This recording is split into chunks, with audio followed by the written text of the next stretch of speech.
How it used to be. Something for everyone. 24/7, 365. After these messages, we'll be right back. For the health and safety of our guests and team members, we're here for you. That means frequently deep cleaning our stores and wiping down carts and baskets after each use, reserving dedicated shopping hours for our most vulnerable guests, providing masks and gloves to our team members, and offering contactless shopping options through the Target app, like Drive Up and same-day delivery. We are here for you now more than ever, and your health and safety is our highest priority. Learn more at target.com/a bullseye view. New Dunkin' Refreshers. Vibrant fruit flavors like strawberry, dragon fruit, and peach passion fruit. B vitamins and energy from green tea. All under 200 calories. Order ahead via the Dunkin' app for a contactless way to order, pay, and pick up in the drive-thru. America runs on Dunkin'. Price and participation may vary. Limited time offer. Amazon is hiring near you. Earn a competitive wage and start as soon as 7 days. No resume or experience required. Health and safety are a top priority with all of Amazon's roles and sites. Amazon is taking precautions in their buildings to keep people healthy. Go to amazon.com/apply. That's amazon.com/apply. Amazon is an equal opportunity employer. Hey everybody, it's your girl, Shelly Show Williams, Philly's Oprah, host and executive producer of Single on a Saturday Night. And guess what? I've teamed up with DJ Kid Disco. He is the king of the podcast, and we have Zoom Your Podcast Masterclass. Have you ever wanted to start a podcast? Learn how to be a Zoom professional, throw a virtual party? Now is the perfect time to learn all about it in Zoom Your Podcast. Go to ShellyShowWilliams.com or go to Instagram at ShellyShowWilliams or at DJ Kid Disco. DM us. Find out more information. This class is a must-take class. Hey everybody, it's Shelly Show Williams, Philly's Oprah, executive producer of Urban Expressions, Single on a Saturday Night, but I am a business, social media, and media coach. And if you're looking to show up on social media with a purpose, I have a course for you. Have you been struggling as an entrepreneur trying to figure out how to get people to engage, how to get people to buy, how to get people just to see you on social media? I have just the course for you. Please go to ShellyShowWilliams.com to find out more.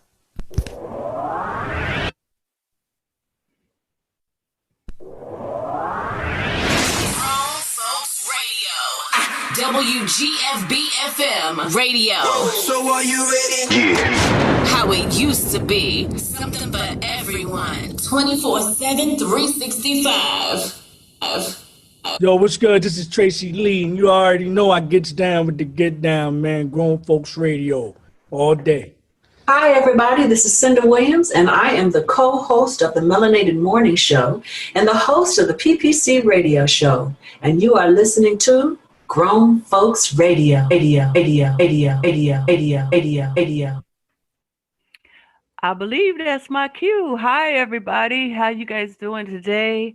Hi, Malik. Hi, Philly Beauty. Thank you for tuning in this morning.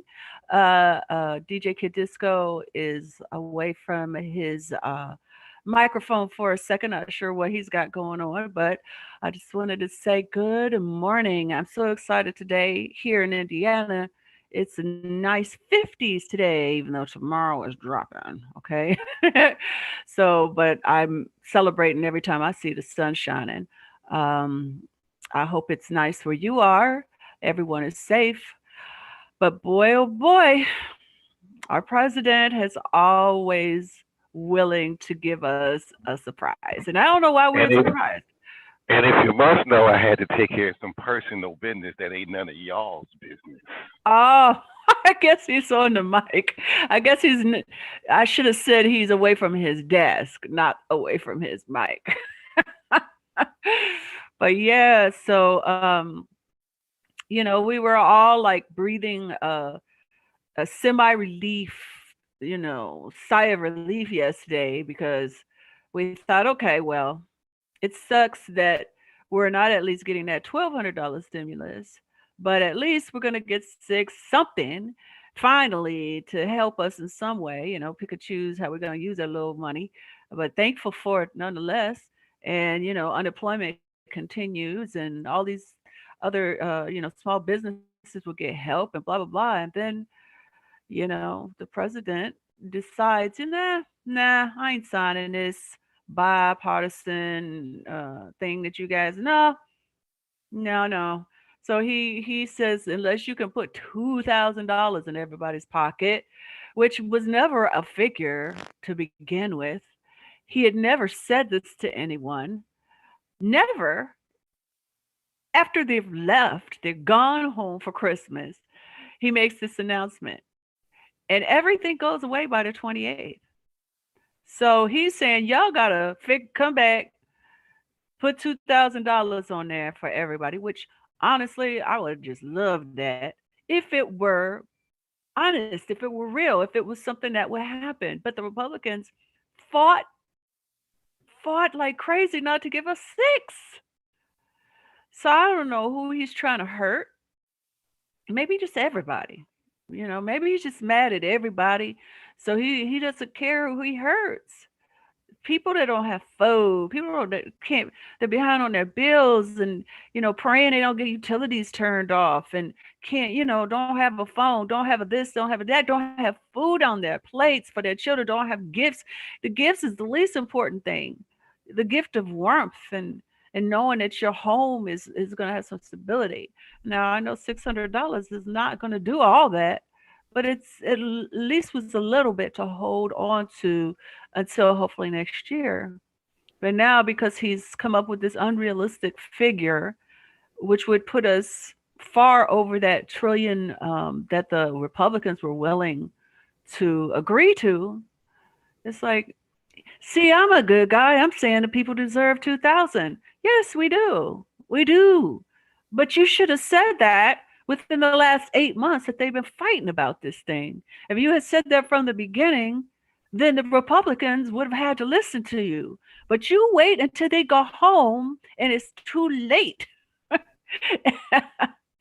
It's just so cruel. It's I don't understand the man.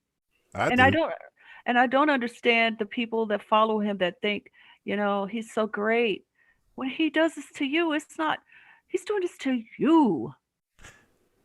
I understand this. You want me to break it down? Sure. He's a dick. He's immature. There's no other way to put it. He's immature. So you don't think he's thinking about anything. You're thinking he's like, okay, you just built that Lego tower. I'm going to kick it down. That's what you think. Okay. I mean, that would be kind of like how he's acting. So yeah, I'm gonna kick down your Legos.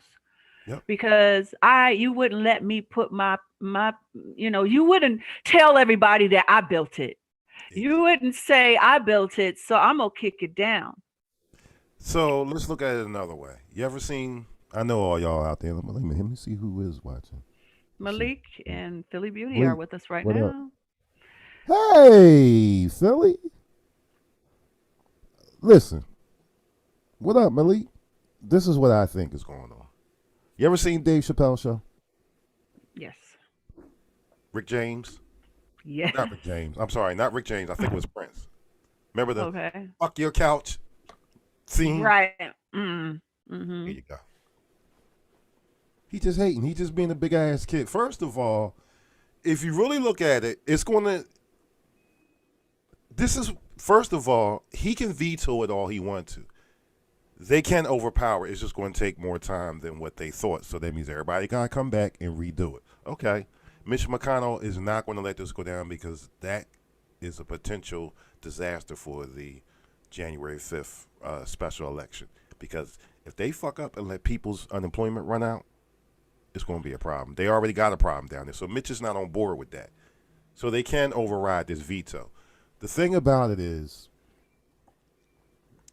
he's going to try to lean on Republican senators. Oh, I'm not going to back you. See, what they need to do is just get rid of it. All right, dude, you out. Fuck you. You done moved off the block already. Nobody's listening to that bullshit you talking, man. Get your dumb ass out of here. That's how they really need to handle him. But they still are afraid of him. Now, will this mess up the whole situation? It'll slow it up. But I gotta give it to Chuck Schumer and Crypt Keeper Nancy. I'm sorry, Nancy Pelosi, because she full of shit too. They both said, why? But why Crypt Keeper? My gosh, that's so mean. I'm sorry. You know me. Oh my gosh, dang, go on. Name calling. You ever see that image? Yes, this is the Melanated Morning Show, so I say outlandish shit. Okay, she's the nicey one. I'm the ignorant one. You ever seen the joint where the boy, he looks like the deaf boy, with the hood and the dun dun dun dun dun. It just looks like her on the way to the ball or something. Anyway. They said to him emphatically, "Okay, you want 2,000? Great. We'll redraft John for 2,000. Now what? The ball's in your court. Now I'm calling your bluff. Now what?" Mm-hmm. Because what he really did, dumbass, he actually put Mitch and all the rest of them now he put them in a real bad spot. That's what I'm saying. It's like he's burning down everything, not the Democrats and the people that voted against him, but the people that had his back, because this was going to be a win for them. Mm-hmm. It was going to be a win. It could have helped them in Georgia. And now, literally, I mean, it's the 28th. The 28th is the deadline.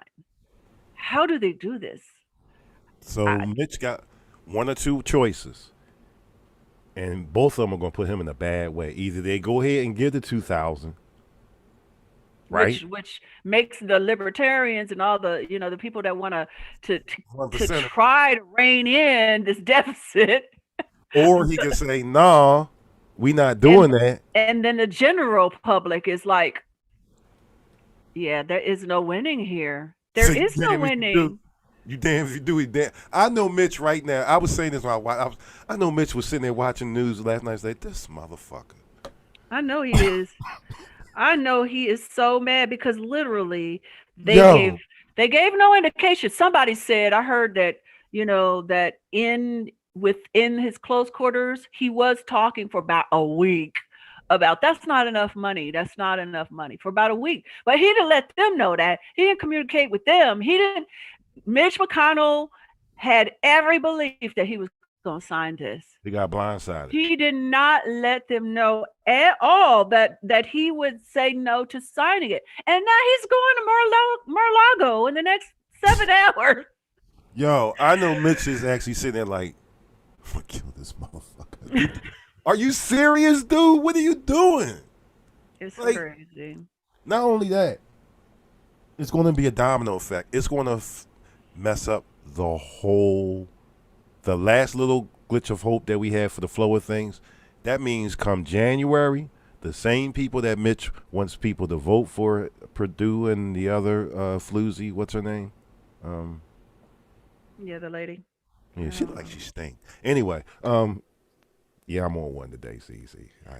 Gosh, I guess so. She does just like she smell like old ass. Like that's just my opinion. Man, how does someone look like they smell like old ass? She smell like old. She just smell like.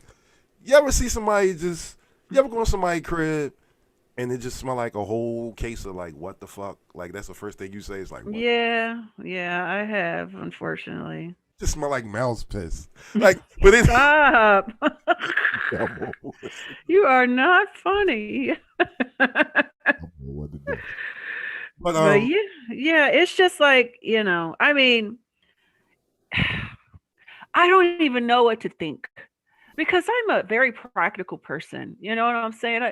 It's hard to believe that, you wouldn't imagine someone that made the choices that I've made in life to be practical, right? You didn't get a practical job. I could have been a therapist. I could have been a cop. I could have been a lot of different things, like my brothers and sisters. Everybody was very practical, but me, I'm the only crazy one who decided to do a business that you don't know if you're going to get paid from day to day, right? That's not practical, but I am. I'm a practical thinker, and I'm a saver, and I'm a budgeter, right? I've made some mistakes when it comes to my giving my money away. I've been stupid that way without paying myself with investments. But, I've made plenty of mistakes, but I've been able to survive being an actress, a working actress, not a star. Like, some people look at me that way and I appreciate it. But when it comes down to the nitty gritty, I'm a working actress. Okay. Or I was a working actress. I guess I worked this year, so I'm still a working actress. But yeah, I'm still a working actress, but my point is you got to be smart with your money. You can't just spend it all up. I can't go buy, okay, okay, I made 50 grand, so I'm going to go buy me a new car and a new this and a new that, and forget all my debts that I owe, forget all of that, because I know this movie is going to take me to the next place. I will be so rich. You can't do that. You got to be smart. You got to be, because you don't know when that next gig is coming. Maybe it is going to come right away. Maybe you won't work again for a year. So my point is, so I understand the conservative nature of real true Republicans. I get it. They haven't acted like that, and they never act like that when a Republican is in charge. They spend on what they want to spend. But their whole thing is conserve, be smart, be fiscally aware. So I understand that. So I don't know. Is $2,000 a good idea for all of us? I know it's a good idea for me, but it is a good idea in the long run, right? Listen, I'm not going. We transparent here, right? Mm-hmm. Okay. $2,000, 500 there. Do you know how much marijuana I could buy with that? Do you know I could keep me going until at least Easter? Well, we all have our priorities. You could get your weed, and I could catch up on my bills. Everybody has their priorities. I take the money. I'm just saying, thinking practically and beyond myself for the country as a whole, is everybody getting 2 grand fiscally smart? That's all. Do we need it? Absolutely. Do I want it? Hallelujah. I'd love it. If all of a sudden the Republicans said, okay, well, let's go along with this and let's do it, and everybody will have a win. They'll love us. We'll win in Georgia and Trump will win. But our debt will be so astronomical. I just can't see him doing that. He put them between a rock and a hard place. And the crazy part is they're probably just going to they can override his veto. And Earl, what up, Earl? Hey, Earl, I was playing some music for you yesterday, bro, and Facebook was really on one, and they cut me off like 3 times in a row. And I'm like, oh, this is some bullshit. So I was trying. But yeah, Earl, you're right. Time is of the essence. They did pass another bill. And that's the crazy part. He's talking all this back and forth stuff. A lot of that stuff that's in the bill ain't even got shit to do with COVID. It's to keep the government running, to keep it from going through the government shutdown. Like, he's like a little kid. Oh, I can't play no more. Oh, I'm taking my ball and going home. My mom said y'all gotta leave. And let's get to the pardons, okay? Oh, right. God. I told y'all he was going to do this shit. I told y'all he going to pardon every crook. And I mean, these people are crooks. Got caught with their hand dead in the cookie jar. One dude, his arm was in the cookie jar so bad, he had cookie crumbs on his elbows. These people are truly guilty. They are truly guilty. Like somebody was saying, usually pardons are for people that have already paid their dues, because you don't think about this unless you've been in a situation. It is on your record forever if you've gone to jail and whatever. It is on your record. And so, right. So if you're pardoned, it gets taken off. So you don't have that following you anymore. That's usually what pardons are for. So person can, it's like, okay, you have paid your debts and we're wiping it off your record and you can just live without that stain, right? No, he's pardoning people that are political allies, that have admitted to being guilty, War that crime, war criminals. war crimes, killing people, killing children, people that are political allies and that hurt people in nursing homes, stole from nursing homes. This is who he chooses to pardon, not people that have already paid their dues, not people that may be found innocent but yet still are in the system. No, he's pardoning people that are known criminals that just started paying for their crimes just because they gave some money to his campaigns, or he looks at them as allies. He has literally taken every positive thing that our government is supposed to do and dirtied it up. Every group, the what do they call it? The CIA, the FBI, the Justice Department, all of them. He has made it politicized everything. And, it's like the question was in the beginning, of course, certain Democrats were like, he's definitely the worst president ever, right? Ever. A lot of people said that. But then some people were like, no, there's this person and that person. And it's actually in the history now, now it's like, nah.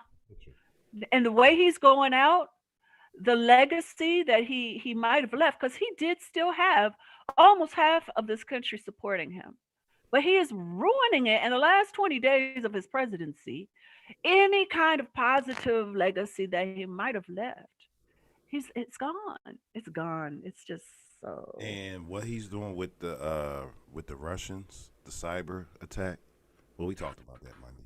It's just getting deeper and deeper. Listen, Malik, you stupid. He pulled a hip hop joint. He said like Raquel kick a hold of the speaker, pull the plug at our jet. Back to the lab. Oh, my bad. I slipped in the hip hop mode. My bad. You know me, C Breeze. That's like, hip hop is like crack to me. I can't. It be calling me. So here's the thing. Here's what's get ready to boil down to. Mitch has to make a choice. He damn if he do and damn if he don't. And the hypocrisy is actually funny. It's actually liberating when you think about it. All that time you was holding it up, Mitch, guess what? You're going to wind up having to give that dough up anyway. And more. $2,000? Damn, where did that come from?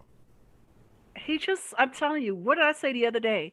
I said numbers to him. He don't know nothing about numbers. He just pulls one. Oh, 2,000 sounds good. All those poor people would like that. Let me say that, because most of his supporters are poor people, right? Most of them. And said, ooh, 2,000, they'll like that. So I will go out of here with them knowing what it would have been like if I had been president. If I had been president again, you guys might have gotten $2,000 instead of nothing. But what it's really going to be like, if you hadn't have been president, people wouldn't be in the shelters. That part. People, 8 million more people wouldn't be in poverty. Mm-hmm. Yeah, that part. Marcus certified. What's going on? Marcus Baldwin. What's going on? We got two Marcuses in the house. Okay. I'm just Speaking of everybody. Okay, I want to go to another story real quick before we go to break. Okay. The teenager went to the Cayman Islands to watch her boyfriend be in I think it was a jet ski contest, and she didn't follow that territory's protocol with COVID, and she didn't quarantine. She only self-quarantined for 2 days, and then she was right out. So that territory is the Cayman Islands. They got strict. They arrested him because they already knew him, and they arrested her, and they gave her 4 months. Well, they cut it there. It's like, okay, because they were, white privilege. Oh, it's too much. Okay, so they cut it down to 2 months. So now she has to spend 2 months in jail. She's crying, oh my God, this is a tragedy. Oh my God, it's too harsh. Y'all not going to like what I got to say. It ain't harsh enough. This ain't nothing to play with, people. They asked you when you got off the plane to self-quarantine. So all you had to do was go 2 weeks earlier. You could have been quarantined yourself for a couple weeks or whatever. And then when it came time for the event, boom, there you go. But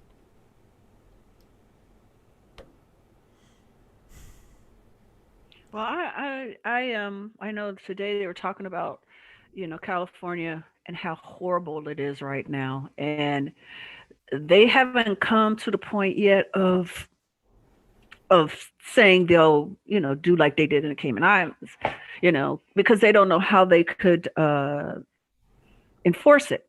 They don't know how, but they don't have any room for anybody in the hospitals. They're running out of room, and worse than that, they have run out of doctors and nurses. They are being run over in the hospitals with sick people. And I know that I was talking to my friend that lives in California. She's been there for a long time.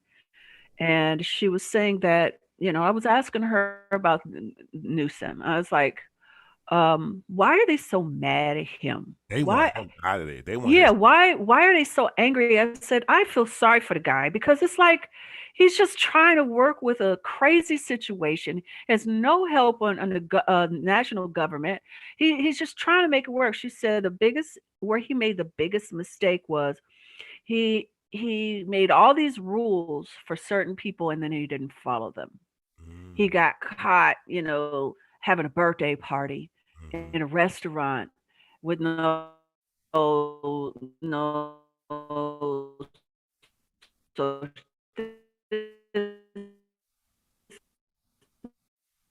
Don't worry, folks. She's coming back around. no mask, no blah blah blah.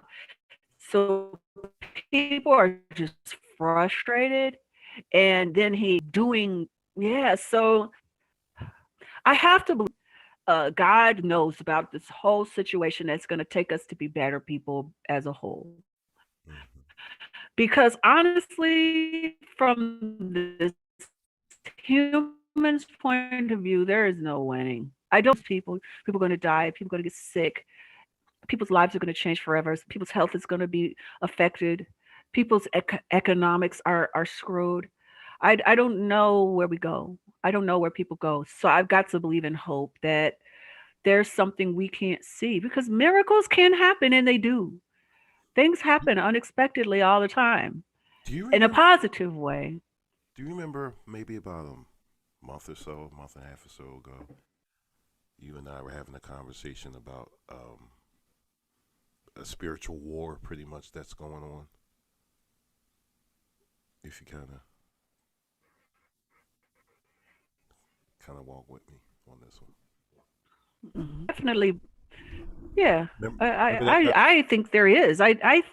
No, I'm asking. Do you remember that discussion in detail? Not in detail, but do you remember we had that discussion? You know what? I've had that discussion with more than you, so I may not remember exactly what we said.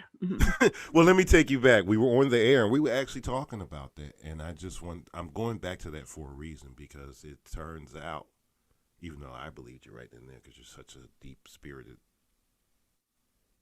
being, but I just want to say, on the air, you were right. You were dead on point. There is a spiritual war going on. There is a purge going on. There's well, no, not a purge. I'm saying it wrong. Philly, don't slap me, because I'm trying to repeat Philly, and she can type in what she said. I'm messing that all up. I'm sorry, Philly. I was trying. My point is, it came back to my mind because she said it to me recently. I was like, oh, shit. Lucinda said that. Like we went into detail about that. About the whole good versus evil war that's going on.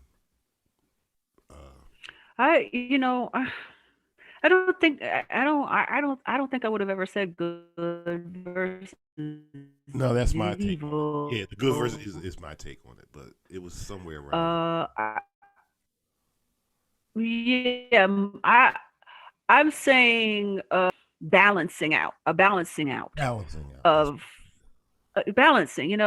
We have been a patriarchal, testosterone driven. Western civilization has been patriarchal and testosterone driven, and I'm not just talking about men, because there are women that got that vibe too. That a conquering notion, take what I want, greed, power. I mean, let me be clear. You want that fatherly love and protection and security. You want that, right? But when it goes too far and it turns into control, when it comes into conquering, when it comes into taking away, we've been in this place for a long time, thousands of years, at least, since before Jesus, right? We've been in this situation where small nations can go and conquer the entire world because they got a better army, and that's their sole purpose, is to take the resources from other people. This country has that history. Before Europeans and Spaniards came here to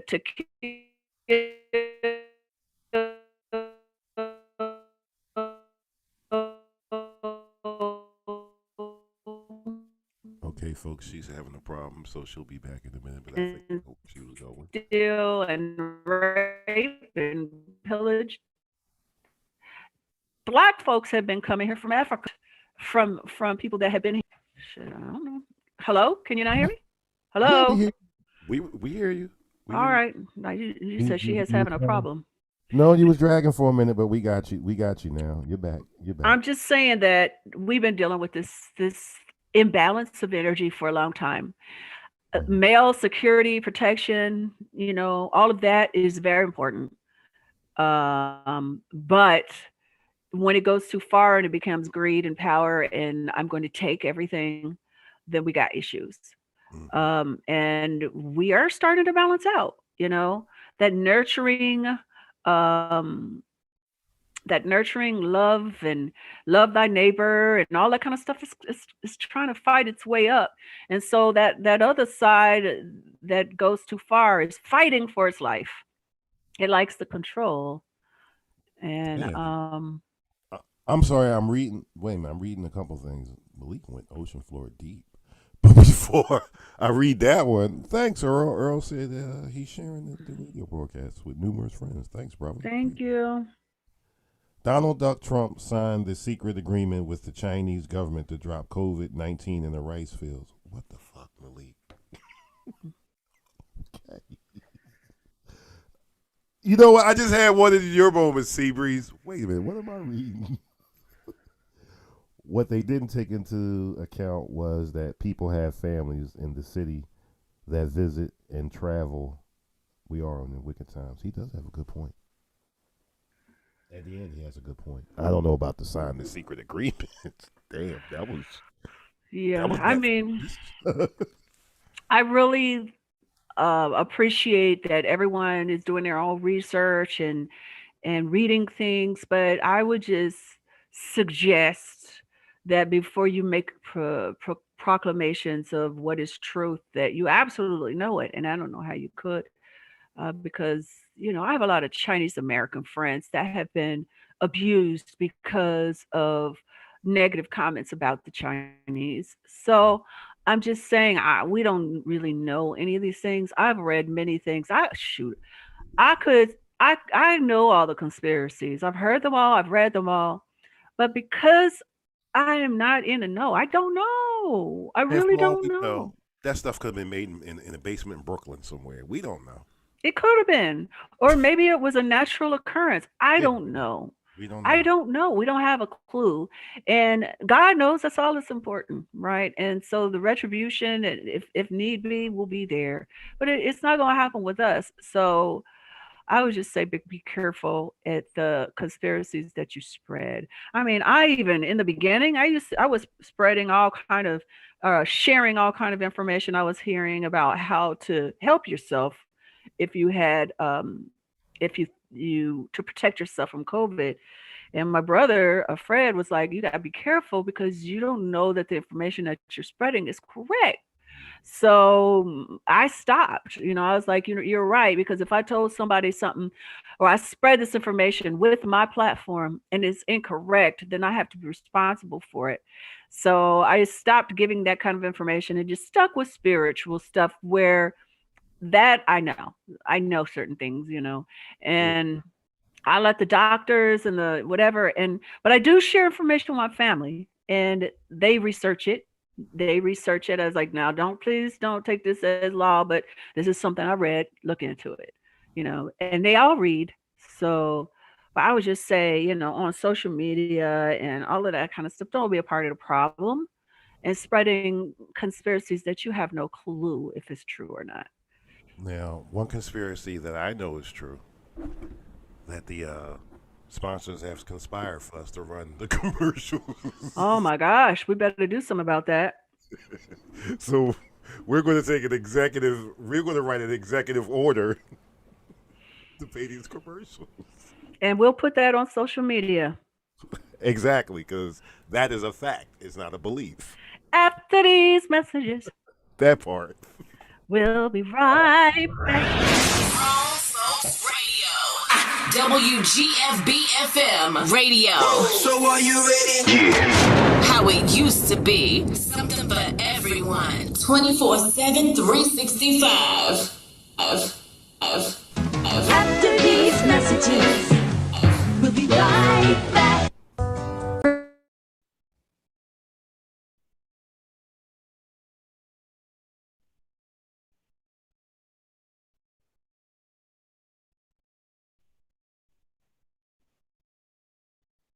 Masks and gloves to our team members, and offering contactless shopping options through the Target app, like Drive Up and Same Day Delivery. We are here for you now more than ever, and your health and safety is our. And as I said, as the commercial said, we will be back after these messages. Keep them entertained, Sea Breeze. Melanated Morning Show, y'all. We'll be back in a couple minutes after the commercials. Okay, how do I keep you entertained? Well, it's Christmas. And this is my last show until Christmas, although I do have a podcast coming out on Christmas Day. Check it out. Um, I got some great music by Danny Pickering and Janice Dempsey. Um, I think it's called Like Christmas, and it is a beautiful song. And I'll be reading a story from the book I wrote, Pink Penny Confessions, about when I realized who Santa Claus was. And I think it's short and sweet, but I think it's going to be a lot of fun. Um, so please check out PPC Podcast on Friday on Anchor, Spotify, iTunes, Apple, and most platforms. Um, so I was thinking, I know this is really winging it, but why not? And most of you aren't listening anyway, so I'll just share. I was thinking, I wanted to share let me see if I can, if I can find uh, this thing I was reading the other day. I thought it was really special because some of you may or may not know that what winter solstice is. Winter solstice is the shortest day of the year, and what that means. What does it mean, the shortest day of the year? It's when, at least in this hemisphere, we have I can't find it. We have the sun rises really late and it drops really early. So on the other side, the other hemisphere, it's the opposite. We have they have the longest day of the year for them, and This thing I read, it says, in times past, this is by Madison Taylor, the bare limbed trees, long nights, and biting chill of winter signified to all that the time had come to slow down. Humanity emulated the animals, retreating into cozy dwellings where they sustained themselves on food harvested late in autumn and passed the time in peaceful reflection. Today, most people proceed ruddy cheeked through winter's frost, ignoring the profound effects cold weather has on our bodies and their minds. Yet, the beauty and significance of wintertime cannot be so easily overlooked. As the temperature plummets, leaving the air crisp and the landscape bare, we tend to crave warmth and relish rich foods. The presence of loved ones seems more comforting when blustery winds rattle window panes and we feel the warmth of their presence. Summer and winter remain more or less the same, no matter what time of year it is. You will find in winter many opportunities to honor the way in which you are impacted by this most magical of seasons. At first glance, the world may seem desolate during the coldest months, yet there are many unique and stimulating sensory experiences to be had. The intricate beauty of the individual snowflakes, the patterns of frost that form on your windows, the tang of smoke from wood fueled fireplaces, the crunch of freshly fallen snow under your feet, and the briskness of the air. Do not be afraid to venture joyfully out into the cold and the snow as you may have when you were a child. A tingling and reddened nose is a small price to pay for a clear mind and invigorated soul. If your body articulates a desire to rest, give yourself permission to spend your free time reading, writing in your journal, daydreaming, engaging in artistic pursuits, playing board games, working a puzzle, or meditating. Many plants, like the tulip and the apple tree, would not blossom in the springtime were it not for the period of dormancy that is the gift of winter's chill. Their example can inspire us to use this season of slumber to cleanse ourselves of spiritual and emotional detritus, like flora shedding lifeless foliage, so that we too may emerge from under the frost refreshed and renewed when spring arrives. That's by Madison Taylor. And I just thought it was so beautiful and a beautiful way to look at uh, winter. Thank you. Thank you. So we're finished the commercials, but I want to play the bestest commercial that I've ever had to witness before, only because I had something to do with it. So yeah, I did it. I did it again. Yeah, I did it. I'm doing the shameless plug here. So here we go. Okay. Where are we at? Where are we at? Right there. That part. And we're going to ba-dum, ba-dum. That part.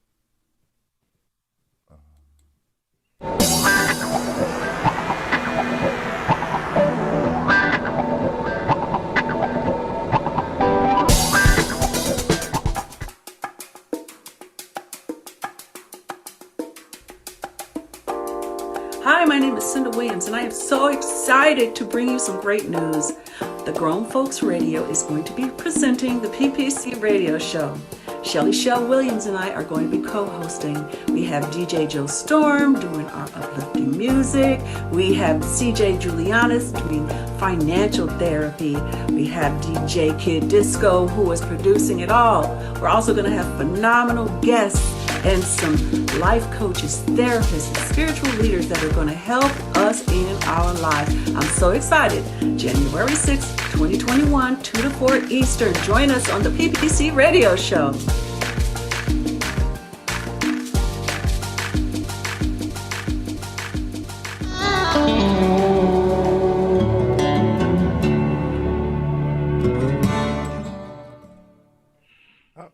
I especially like the music. I do. And I will have to say that, of course, some of that music is from you, right? DJ Kid Disco, the intro and the outro part of the ad. But the music in the middle is a song called Forbidden Sugar by my friend Dr. William E. Smith. And there will be, that is the intro for my new radio show, PPC radio show, and I will be adding some vocals on there. So working on that for you by January 6th. So I just felt so empowered to play that commercial. So we're going to go into the topic of the day. Seabreeze, you want to lead this one off, or you want me to go into that, or you go into that? I go into that. All right, mm-hmm. All right, y'all. Okay, so first of all, the topic pretty much in general is who's more sensitive, men or women. You know, who gets in their feelings most, men or women. I'm going to go on record and saying this. This is going to shock y'all. You know who I think gets in their feelings more? Men. Sagittarius, man. Yeah, I'm putting myself, now I'm purging myself. That is something, that is a journey with God that I'm working on. You and I just talked about that, yesterday? Mm-hmm. You know, basically, let me tell y'all something. On screen, on air, on mic, she's the most beautiful, loving person. But when she got something to tell you and she don't pull no punch. She just listen here, Negro, get out your fucking feelings and stop acting like a little bitch. That's basically what she was saying. Well, man, the fuck up. That's basically what she was saying. Kinda. I am truly a Taurus woman and the daughter of my father. And anyone that knows my daddy knows that I didn't even know it about myself. I mean, to a certain extent I do, because I feel like I'm kind of gentle with people. But I have been told without a shadow of a doubt that I'm very direct. I don't try. I'm not trying to be mean ever, but I really think it's a waste of time to lie to somebody. They can take it or leave it, but I just don't think it makes sense to tiptoe around what's obvious. But when it comes to sensitivity, I really believe that men are very sensitive if they care. I don't think that they're sensitive if they don't care. Sagittarius men, you particularly, maybe a little different. Maybe you Did care. She just say me particular? Wait a minute. How did? Maybe you're a little different. Maybe you care about what people say or think. Maybe you care, but not all men do. Some men could give a crap what other people think unless they care about you. You know what I mean? And women can be as equally as sensitive, but it really depends on the situation that you're talking about. Well, I mean, yeah, I was really more morally talking about affairs of the heart. Mm-hmm. Romantic heart. Yeah, because that's a good point too. Yeah, there's different kind of love. There's different kind. There's very different kinds of love. My grandfather taught us growing up that there's agape, which is the love that it's a Greek word. It's the love that God has for us, meaning unconditional love. No matter what we do, we're still loved. No matter what, there are no conditions. You can smack me in the face, I'm gonna still love you. You could dog me, you could betray me, I'm gonna still love you. That's agape love. And very few of us have ever experienced that. Then there's the philia love. There's philia love. That's the love you have for family and friends that are close to you. But it's conditional, right? Like if you have a sister or a brother that mistreats you, that's mean to you, you'll love them no matter what. You may not be friends with them. You may not deal with them, so that way it's conditional. But you still love them. Usually, you still love them. And if you say, no, I hate them, then you still love them. If you hate them, that means you care. So there's still love there. And then there's the eros love, which is romance. And eros love typically falls more under lust than love. It's like the chemical, physiological thing that happens to your body when you meet someone that chemically meshes with you. That romance that you see in all the movies.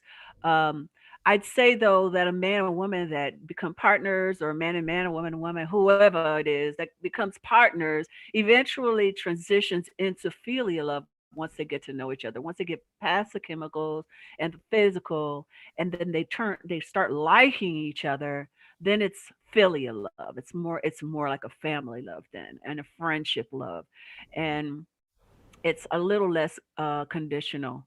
Whereas eros love, if you like have that vibe with somebody and y'all sleep together and it sucks, uh, you like, well, it's really been really nice, and you make the move on, right? Did you see what Earl just typed?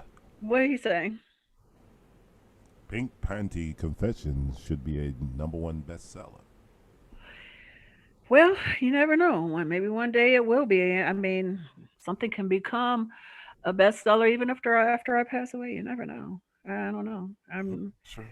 thankfully when I wrote that book, I did not write it for that.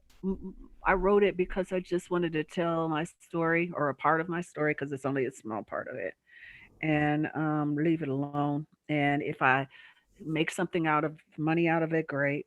But I will say this about the book: it's paid off in many ways beyond finances. It's opened doors for me, and it's a good thing to have a good book under your belt if you want a platform. So, Ah, mhm. you know what? Now that I think about it, you're right. Because whenever I see CNN or ABC, whatever, they always say such and such is a commentator, yeah, and they just wrote author of the book, such and such and such and such. Mhm. Yeah, you got a point there. So Mhm. part of that conversation also was, fellas and ladies, um, Do you get upset or do you get angry when, or feel some type of way when your significant other, especially if they're in the entertainment industry, the hospitality industry, anything that has to do with interacting with people on a close, intimate situation? And if you refer to them anything other than, hey, how you doing, yada yada, if you say, hey babe, hey boo, hey honey, you know, my favorite is dear heart or sweetie, or your significant other, male or female, may or may not get upset about that. Would my wife get upset about that? that's a damn good question. Hmm. Damn it, when I need her to tune in, she ain't here. She's nowhere to be found. That's a damn. I might ask her that when she gets up. That's a damn good question. Well, I know that this. Okay, let me preface this by saying this. Uh oh. Being in the entertainment business at any level, all the way down to community, amateur theater, uh, doing theater and entertainment and arts in school, even if you never get to professional level, there's a community that happens. We are very affectionate, emotional people. It's not a whole lot of rationale happening there. You take Okay. a lot of huggy, kissy pictures, and Yes, it's a lot of hugs, a lot of kisses on the cheek, and that's as far as it goes, right? So it has been difficult for me throughout the years in dealing with men, because I found that dealing with men in the business was not the best for me, because sometimes there I was being used, because I got success very quickly. So when I started really getting deep with people, they already knew who I was I already had a platform when it came to my, I was well known and stuff. So it's really hard to know when someone in the business is with you for you, or with you because they can benefit in their career by being with you. So that's hard. But they know this community. They're comfortable with this community. They know everybody hugs. They know everybody gives a kiss here and there, not on their lips typically. I mean, some people do that even, especially our more flamboyant people, men and women. Oh, mwah, that oh, happens, yeah, okay. right? That happens. But there is not it's really not anything more than that. It's just the way we are. It's just the way our community is. So when I get with or dealt with men that are not from that world, from Yeah. that culture, they don't get it. They don't like it. They're like, "You hugged him for 20 seconds. That was too long." You know what I'm saying? Or why is he leaning his head on your shoulder in the picture? Why are you so close? Why y'all leaning into each other? Because they don't know that's just what we do. That's what we do. And That's and just what we do. another thing, like you said, everybody's doing different projects. Some might be working constantly, some might. So we might not see each other for 6 months to a year at a time. Mhm. Might be on the horn every day, Mhm. but we don't get a chance to see. And especially, I'm gonna bring it real time now, especially with COVID. Right. And funny thing, I've been working with Shelly for years. I've known Shelly. You know, until COVID, I had not seen Shelly for a good in person for a good maybe 2-3 years. Exactly. So I mean, online all the time. Would we're still do business with her. You know, send her work and stuff. You know, mixes and stuff for her to play on her radio show and everything. But that's just how it is. Yes, and you just can't help it when you get close to people. Like for me specifically, some people I've worked with in movies in my past, especially at a certain level in Hollywood, you may or may not have a relationship with them. But like when I was working in Chicago, those people, we kind of got tight. We were homeboys, homegirls, you know what I mean? And so when you see those people that you have not seen in person for a long time, especially with all this tragedy and all the things that have been happening in the world, the instinct is to be affectionate. Oh my gosh, how are you? I missed you so much. But if somebody's looking from the outside looking into that and see you hugging on this fine man, right? You hugging on some fine dude. I don't care if he's married or not, or gay or not for that matter. And you hugging on him, talking about how much I missed you. They don't get that. And it's not just So men, ladies and gentlemen. mm-mm. It's not just because I'm Of doing course it's not. women who you get this one. Oh, who that bitch? Huh? Mhm. Well, I ain't It's never heard like you talk about her before. and we work with so many people. We literally do. We work with so many people. Every time you work, you got a different group you're working with. Unless you're one of those kind of folks that's in a company that you work in the same company, work with the same director, same production, same crew all the time, same actors all the time, which is rare. You get to know a lot of people. And when you're working, especially if you're an ensemble, you're playing, your brothers and sisters or your lovers or your friends or whatever, you have a bond that doesn't go away just because you went away.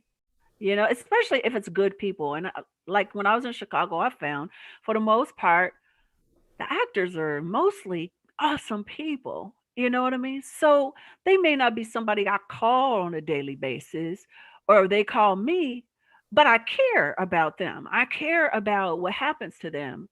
Some of the people on the crew, like we lost a crew member. She was a wardrobe person, and the whole dang old black Chicago actors and crew and productions just broke down. And some of us had worked with her, one time. Some of us worked with her a lot, but we were in mourning about that stuff. And I only saw her one movie. You know what I'm saying? So you become very close. So when you're in that community and you start dealing with someone that is not in that community and doesn't understand that community, you have to really go out of your way to be patient with them, loving with them, kind to them, respectful to them, but at the same time introduce them to this world so they understand that it is the world. It is not personal between you and this one other person or whatever. It's just the way we are. And you can't be mad. I just you can't be mad at your partner if they don't understand the world that you come from, because the world that they come from is totally different. True. You know. Another Um thing too. A lot of people don't understand that in this industry, whether it be music, Hollywood, or both, or all of the above, it's pretty much a tight circle. it may seem like it's a big circle, but it's pretty much a tight circle. So, in order for you to get any type of business done, any type of way, or not any type, but a lot of times you stay within that circle. You don't go outside. You're just like, oh, well, I need this done. Oh, well, I'm going to go to that person. I know this person. They work with so, and it gets to a point where you don't even have to put in resumes as much because you're already been vetted by people in that community. So you kind of stay within that community when you want to get other things done. And I've had to explain even to my wife and other people, that are new to the scene. Oh, well, why you always calling that person? Well, why you always have to worry about somebody Because that's just the way it's done. Because if you're not within that circle, unless you're being vetted by someone within it, we're not going to deal with you. We're not going to go willy-nilly, oh, I'm going to look in the yellow pages and call so-and-so. It ain't going to happen. But the other thing, I will say this on the other side, having experienced this, you have to take yourself out of it sometimes and put yourself in your partner's shoes. You know what I mean? I used to get very angry when I felt like someone wasn't trusting me because I'm loyal to a fault. I really am. I have stayed in relationships I should have got out of for too long. I've done that. I've stuck in there. I'm loyal to a fault. But you have to be gentle and understanding of your partner's perspective if they don't come from your world. Part of probably what attracts you to them in the first place is they don't come from your world. They're different. You know what I mean? They're different. They do different things. They're interesting. They challenge you because they aren't a part of that. But at the same time, you gotta give them time to understand who you are and what you come from. And sometimes you might have to shift your behavior a little bit. When I went through a time where my ex and we were not together for years. We were still on paper as married, but we were not together for a long time. So basically, I was single. I wasn't with anybody. You know what I mean? So I was alone for a long time, and I loved it. I really liked not having to answer to somebody. I loved could just being able to do what I wanted to do with whoever I wanted to do it with, whenever, without having to. So it took a lot for me to decide to have a partner again. It took a lot for. Can I deviate for a minute on the same topic, but I just want to go on a little bit of it. So, do you think that there are some people in this world who are just it's best or just destined for them or it's best for them to be single? I don't know. It depends on what they want. Because, okay, where I was going with what I was saying was, after years of this, I started feeling very lonely. I enjoyed not having to get permission for things. I enjoyed fixing my house up the way I wanted to. I enjoyed all of that. But then I also didn't have a friend. I didn't have a companion. I didn't have someone. So I had to come to a decision in myself with what's more important. Is it more important for me to have my autonomy? Is it more important for me to have what I want, when I want, how I want it all the time and be alone and maybe die alone? Is that important? Or is it more important for me to have companionship, have a friend, have someone to confide in, someone to lay up under, someone to have affection for that wasn't just trying to, get a booty call, but somebody that was truly in my corner, but yet have to deal with change and have to shift with them and have to cooperate with them. Which one was more important? So I'm just saying it's a decision. Like a person may say, I like being alone. I'm comfortable being alone. I don't want to be with nobody else because I don't want to cooperate. And that is fine. That's a good thing. But there are people like me that decided, after 5 years of, being married, but not really being with anyone, deciding, you know what? as much as I like being able to fix my house up the way I want to, eat what I want to, when I want to, go where I want to, I also miss the love, the companionship, the community. So I decided to, okay, I'm going to have to like freaking learn how to deal with this person. They're going to have to learn how to deal with me. And they were impressive enough. William Lee was impressive enough for me to say he's worth that. And it's a struggle. It's a struggle, especially when you're old, okay? You dealing with a totally new person. You're old as sand, you know. You've been around. You know what you like. You know what you want. You don't want nobody telling you what to do. But if you're in a relationship, I don't care how well you click. Something's got to change and something's got to give, and you got to cooperate in some way. So it just really depends on what you want in life. When I was a child, one of my biggest fears was dying alone. I don't know why, but I was afraid that when I passed away, I would pass away in some nursing home with not a near visitor and not anybody loving me. And so I decided, at least for now, I know I have friends and stuff like that, but I want my person. And so I'm willing to deal with all the little fights, all the confrontations, all the discomfort, all the having to cooperate in order to know that I have companionship. Not because I don't believe I'm not enough. I believe I'm enough, but I like community. So, So, damn, kind of. That goes into soulmates, and I learned something yesterday from you. And you know me, every time I learn something, which I hopefully it's every day, I thank the person. So I thank you for what I learned yesterday. And if you remember, we were talking on the phone for this was a goodie yesterday, y'all. And we were talking about soulmates, and you said to me that a soulmate, because I remember you said it could be your business partner or your brother, and I was like, ew, like, wait a minute, what are you talking about?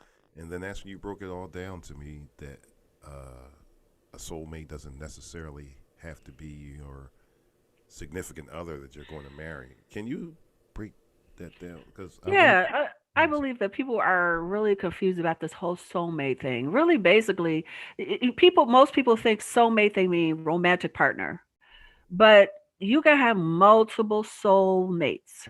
Soulmates are people that are energetically, you're spiritually connected through time, right? You're spiritually connected, and you can be spiritually connected to your best friend.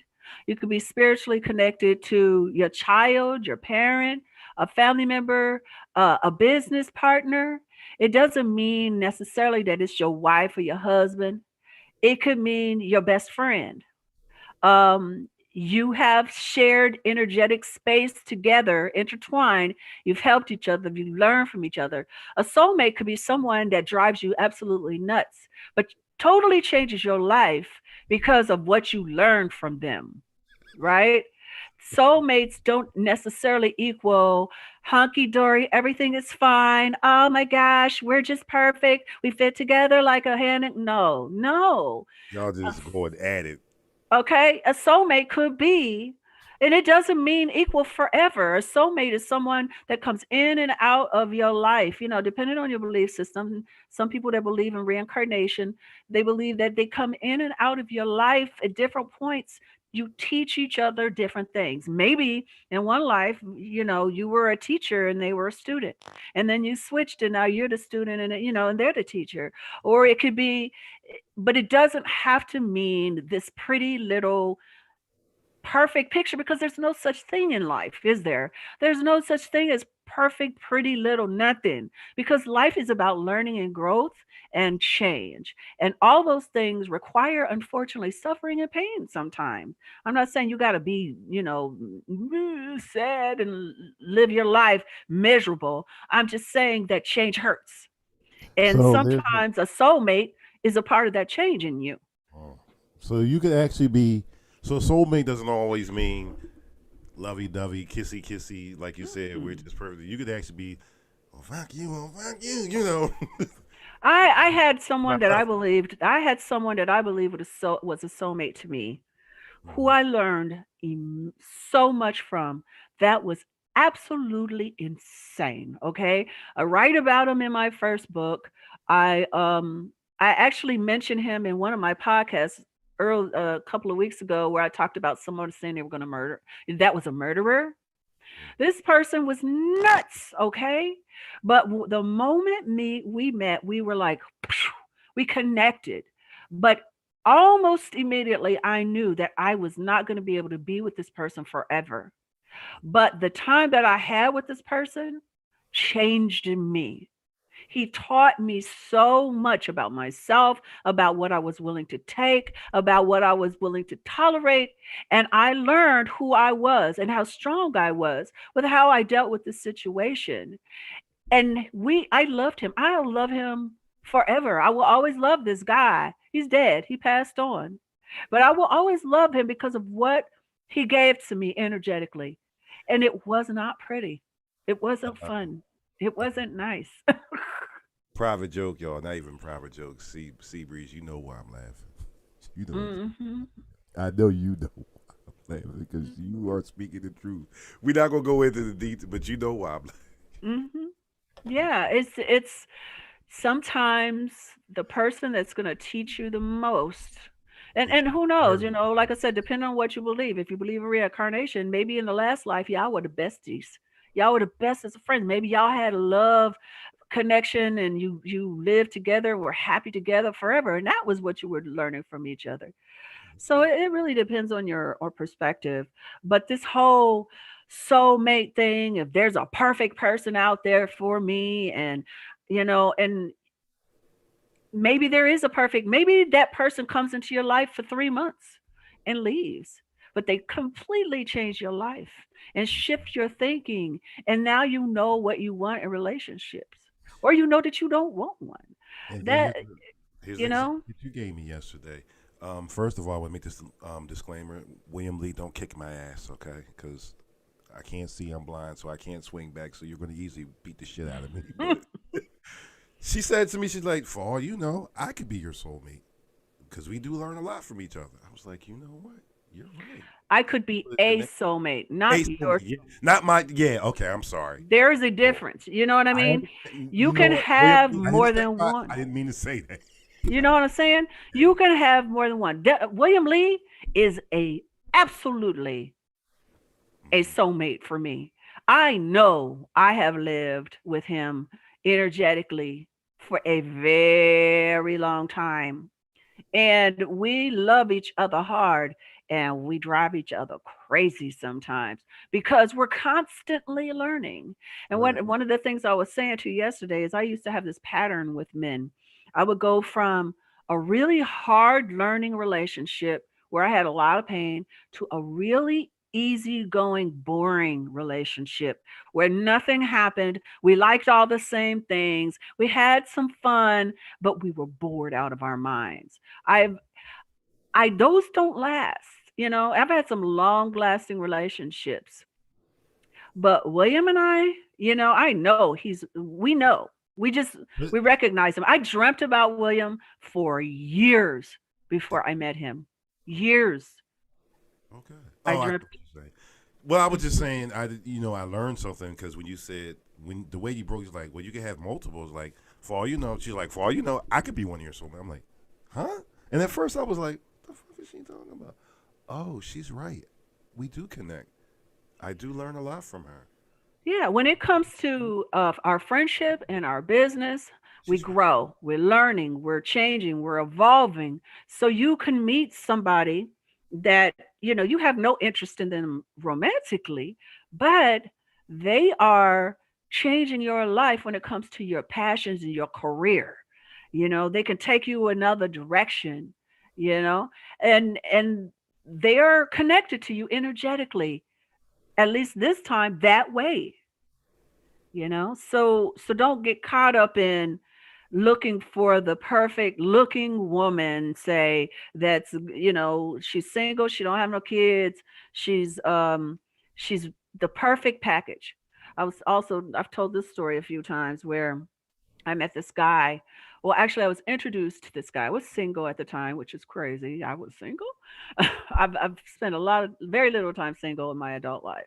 But I met this guy, and he was everything I thought I wanted. He was a fireman. He was beautiful to look at. He was the right height. He was the right skin color. He was beautiful, right? He was dark skinned. He was tall. He had muscles. He worked out. He had a Corvette. He had a house that he owned. He was all these things. He would give to the children. He would do generous things. He loved his mother. All the things on paper that I thought I wanted. And then when we started, he saw the same in me. At the time, I had no children. I looked the way I did. I had my own career, blah, blah, blah, blah. We looked at each other. We're like, perfect match. That's my soulmate. And then we came together and we had nothing in common. Wow. Nothing. We didn't like the same music. We didn't like the same movies. We didn't like to do the same things. His idea of fun was the opposite of my idea of fun. He was not a creative person at all. At all. We did not click. And sure enough, I go away for a movie, and when I come back, since he's a fireman, he's not home all the time. He goes away, he stays in the firehouse, he does his work. Well, I had left and I came back from a job, and obviously he did not pay attention to when I told him I was coming back. Because when I came back, all my stuff that had been in the house to show my presence was all stuffed in the back of a closet. And the room that I had fixed for me, because my thing with him was, I stay in your house, I'm paying rent, I'm paying this, I'm paying utilities, and you ain't paying nothing, right? I at least had my own room. And there were like turned over wine glasses, obvious with lipstick. Obviously, a woman had been in there. It was all used, if you know what I mean. My room was used. Every picture of me and my family, all my clothes, everything was hidden in the back of a closet. So he went and found somebody else. Like he lived there by himself while you was gone. Yes. He made it look like he lived there alone. And he had another woman who obviously was not this perfect me, right? So we weren't perfect together. And of course, I packed my little bit of stuff and I moved in with my cousin and left him. And he called me, he's like, "Where'd you go?" I was like, this was a lie. This was really fake. This was a lie. And then a couple weeks later, he's like, "Can we at least meet? Can we at least come together and have a conversation about this?" I'm like, "Sure. We're perfect together. We're perfect together." On paper, you look like my quote unquote soulmate. But in real life, in reality, you're somebody I would never want to be with, you cheapskate. This dude, the only gift he ever gave me the whole time we were together was lingerie. Every holiday, he gave me lingerie. For Christmas. And that's not even for you. That's for Easter, for birthdays, everything. It was always lingerie, and I was supposed to be happy about that. I was like, "Negro, this ain't for me. This for you." Right, that's for him. That's for you. But my point is, he looked like the superficial version of a soulmate. I grew not being with him. Except for I learned that I didn't want to be with him or anybody like him. So let's say it gets deeper. Suppose you're married or, y'all been living together forever. And you get to that point where you realize your relationship or whatever is running its course. And how do you handle that? Like, how does one handle something like that? You just wake up one day and realize, we have absolutely nothing in common. Let's stop. I think it's a decision. It's much like the same kind of decision that I had to make when I was single. Do I want to deal with making something work? Is that important enough to me? You know what I'm saying? And if you have already signed on the dotted line and, you're cool people and it's no deal breakers, you're just bored, then you just got to decide, why are you doing this? If you're just bored, then I have always felt like, and it is not up to my partner to bring excitement to my life. It's my job to do that. That's not why I'm with my partner, to make me excited. I got to make me excited. I can't wait for my partner to do that. And so it really just depends on what you want. If you don't mind being alone, if you don't mind, lack of companionship or whatever, then you can make your move. I mean, I've been divorced 3 times, okay? I moved. Now, every time I got married, I shouldn't have got married. I always got married for the wrong reasons. Always got married for the wrong reasons. And honestly, I have my issues with the institution of legalized marriage. Spiritual unions are one thing. Marriage, signing some papers for the state is another. And it's always been an issue for me, even though I've done it. Um, but I just, it just comes down to where you are in your journey and what you need in your life and what you want in your life, and communication with your loved one, because you had to love them to be with them, even if you don't like them, you loved them. Is that And possible to be in? I know the answer. I just want to. is it possible to love someone and not like them? Yeah, I guess I'm not even really asking you that because we've already had this. I guess I'm just throwing it out there in the airspace. That's true. I think like is more important to a marriage than love, to be honest with you. Because, I mean, if you're a human, I think you have the capacity to love everybody. But you don't have the capacity to like everybody. You know what I'm saying? Liking someone is much more difficult than loving someone, especially like during this time of COVID. This has really shown a lot of couples who they are to each other because they've been stuck together. Usually the way life was, especially in Western civilization, you run, run, run, run, run, run, run, right? You get up in the morning, he's getting ready, she's getting ready, he or he, she, whatever, however your couple is, you get ready, you go to a job for 8 to 10 hours, sometimes 12. You do your work, you come home, you have a glass of wine, you might watch a television show, and then you go to sleep. And you do it over and over and over again. And maybe you'll take a week out of the year to go on a little vacation with each other, and by the end of that vacation, you're like, it's time to go back to work, right? So all this happens. But COVID has made us stop, spend time together, get to know each other. Who are you? And beyond the kids, if you got kids, because when you have kids, you kind of get lost in that whole thing too. And then in today's society, people don't even know their kids because the kids are on the same kind of schedule. They go to school all day, spend time with the teacher, and then they come home and they're with the nanny, or they're by themselves, their latchkey. They're watching TV or on their phones, on the computers. And then their parents come home, they eat a meal in front of the TV, and then they go to bed. And that's it. Boom. COVID has forced us to get to know each other, and so many people have found that they don't like each other. They don't like each Yeah. other. They love each other, but they don't like each other. As a result of COVID, a lot of couples are breaking up. A lot of children are going into foster care. God really did hit the reset button. Showed everybody who.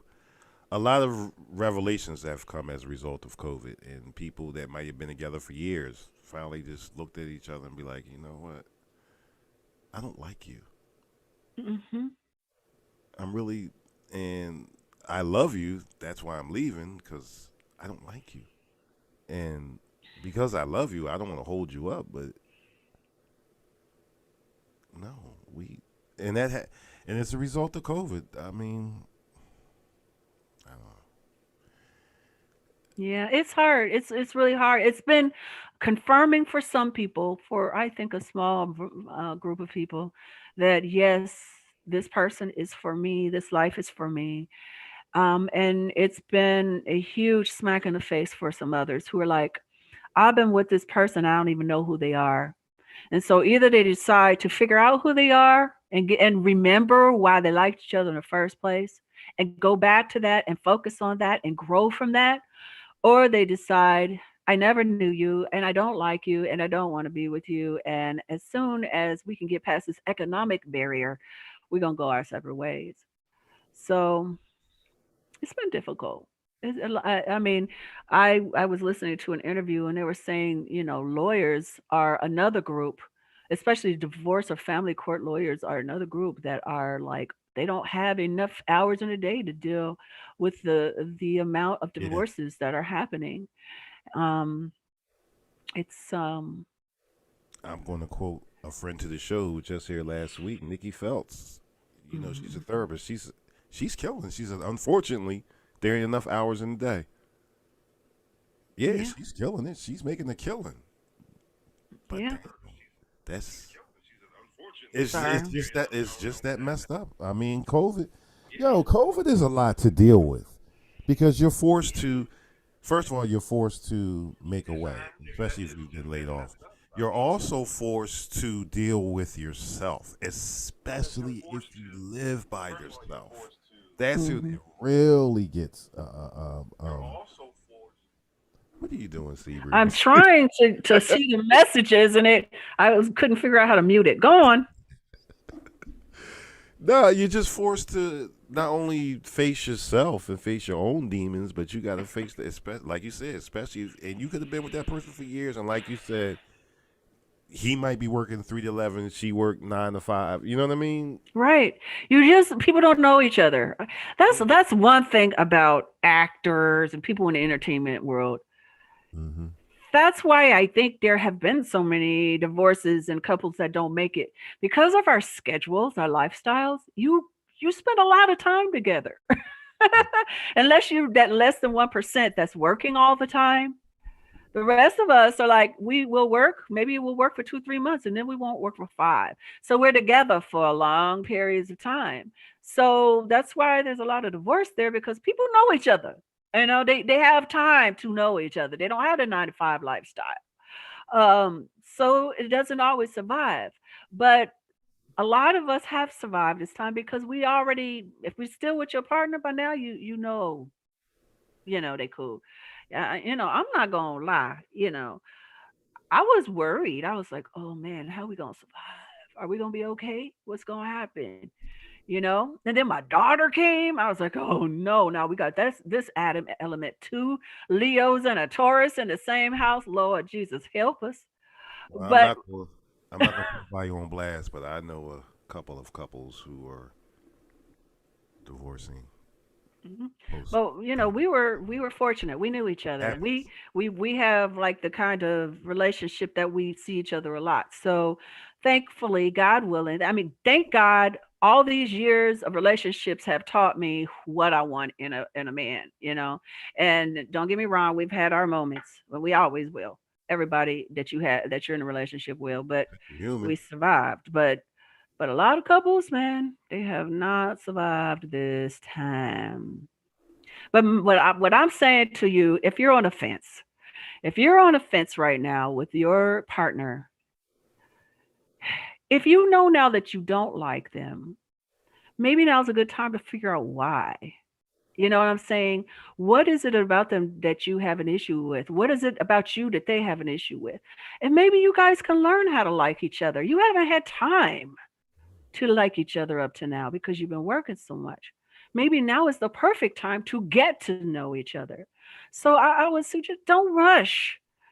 Make sure that feeling that you had in the beginning isn't still there hidden underneath frustration about money, fear about sickness and health, sadness about loss of family members and friends.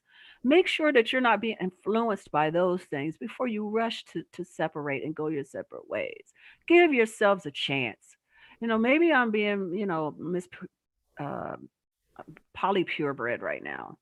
But maybe I am, but I really am an optimist, and in spite of my experiences, I believe that unless a person's whooping your tail emotionally, physically, and mentally, give it a chance. Just make sure that you can't find your way back to each other, because this is like after the honeymoon again. You're getting to know each other again.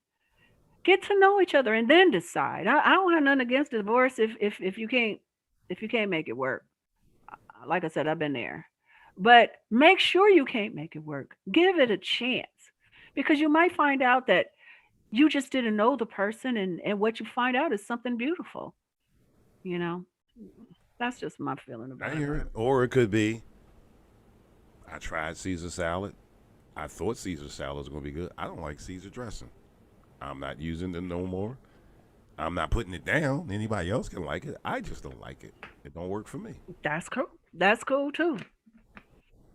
I mean, But you got to make sure that it's not your dressing that's the problem, because you're gonna take your dressing wherever you go.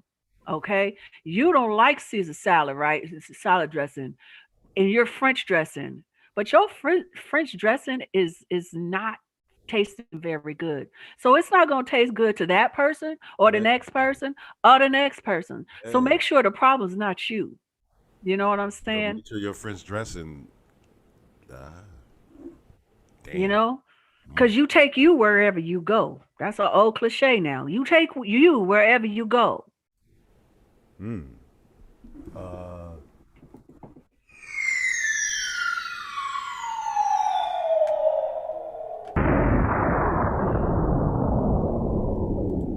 wow. Like Miss Carrie used to always say to me. I almost said Miss Mama. She's the same thing. Like Miss Carrie used to always say to me, "How you start is how you finish." Right. And that's where I had to come to. It was like, are all these somewhere, sometime after a certain amount of relationships that go down the drain, you got to say, okay, obviously the issue is me here. Obviously, I am the issue. I'm not saying that what they did was right or wrong. I'm saying that it's my choices. I chose these men. I made these decisions. What's the issue with me? If it's a repeated pattern, it's the same old thing, then it's this French dressing that's tasting off, okay? And it's gonna taste off to anything and everybody. And unless I've decided that I'm done with relationships, I'm gonna be alone for the rest of my life. If you've made that choice, then okay, cool. That's cool. Have fun. Be at it. But if you're like saying this relationship is not it, make sure that you got yourself together because you are part of the problem. That part. So that part. We get ready to take a break because it's at the bottom of the hour, and I skipped a break on purpose because we were really in a deep conversation. I just didn't want to cut off your train of thought. Hmm. I know you. Once you get going, you're like a steam train. I know, right? Don't Sorry. don't pull the. Oh, wait a minute. I think all the Taurus ladies in my life are like that because my other co-host, when she gets some steam going, just move out the way. You better shut up and listen. Yo, she comes at you with bulls and then tell you, right, yeah, I told you the truth. And you don't like it? Then don't ask me the truth. You ain't never lied. You can't get mad at that philosophy. When you ask somebody, yo, tell me the truth, then they tell you the exact truth. Like, I don't like what you said. Well, motherfucker, you said tell me to tell you the truth. What do you want? But I noticed something. All y'all Tauruses are like that. You, Philly, Joe, all y'all like that. Y'all say some real boom. Drop the mic. Meanwhile, us Sagittarius, we're sitting around. Now, how can I be politically correct and say this the right way? I don't want to. I don't see that part of you, that politically correct part. I don't know who you're talking about. I don't know a single Sagittarius that's politically correct. Not one. Now I do know you I'm sensitive. ignorant. She just said. She just said I have no. You're right. I'ma own that. It's not just you. It's all of them. I know. I don't know every Sagittarius in the world, but everyone I know says what they think. They're just sensitive. And that's the part because you know what? That's the. I'ma own that too. Not only are we very opinionated and outspoken, but being sensitive now it comes out on some almost some diva shit. Like you really going for the jugular. Like damn. You know, we say ignorant shit. Like we say you ain't shit. You saying I ain't shit? No, I tell your mama you ain't shit. Fuck you and her. Damn. And it's all because their feelings got hurt. Right. Their feelings get hurt. You can say whatever you want to say, but as soon as somebody else say what they want to say, your feelings get hurt. And then I can't believe you said that. Yeah, did you just call me? Yeah, I did. Yeah. Let's take this break. That part. We'll be back. I ain't gonna lie, and since we're being trans, I'm being trans. I gotta go TT now. Go take care of your business. We'll be back in what 3.5, y'all. Melanated Morning Show.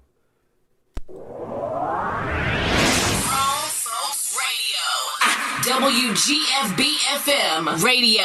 So are you ready? Yeah. How it used to be. Something for everyone. 24/7, 365.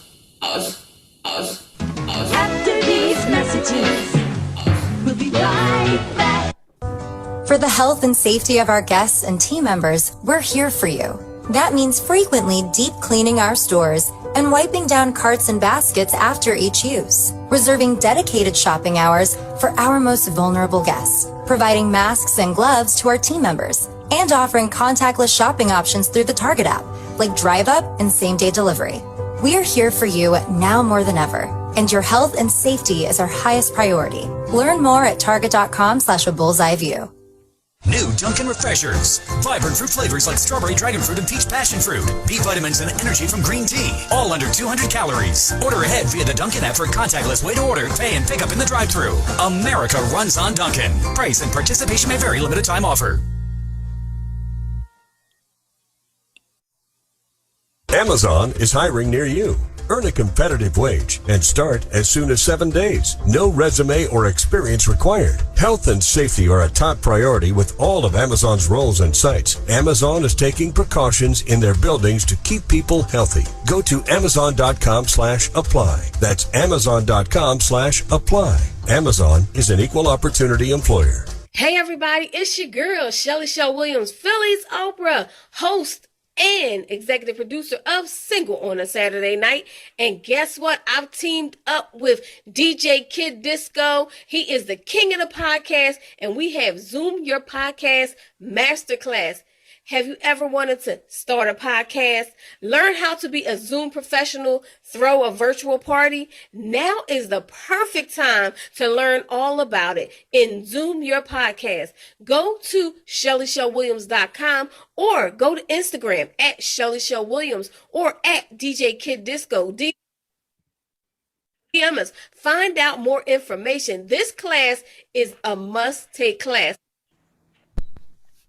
Hey everybody, it's Shelly Shaw Williams, Philly's Oprah, executive producer of Urban Expressions, Single on a Saturday Night, but I am a business, social media, and media coach. And if you're looking to show up on social media with a purpose, I have a course for you. Have you been struggling as an entrepreneur trying to figure out how to get people to engage, how to get people to buy, how to get people just to see you on social media? I have just a course for you. Please go to ShellyShellWilliams.com to find out more.